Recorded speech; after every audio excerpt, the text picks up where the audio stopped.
I'm Alex with Quick Transport, and I'm replacing a mud flap bracket here on the back.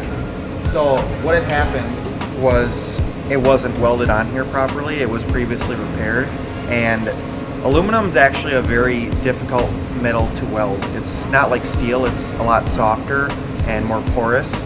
So what happens is if you don't have a clean surface on welding, this is the old piece by the way, with aluminum, it'll get dirt inside there, or what's known as porosity. It doesn't create a strong enough bond, and over time that'll just work its way off of there and it won't stick.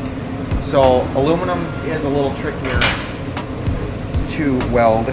So with that, we got to make sure it has a very nice clean surface.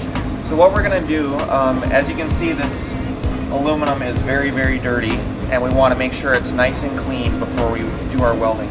So what we're going to do is we're going to take our trailer aluminum brightener, or acid as we refer it to, just like you would doing an acid wash on a trailer. And we're just going to spray it on,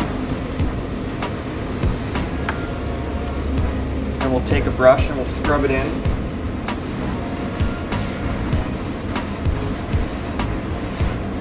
So when you put acid on a trailer, you do have to rinse it off because it's so strong that it'll just sit there and continue to eat its way into the metal.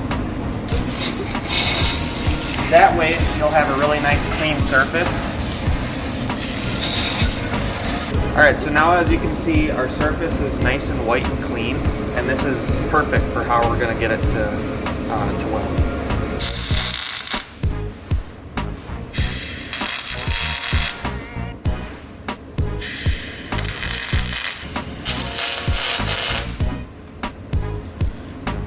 And that is how you aluminum weld on a trailer.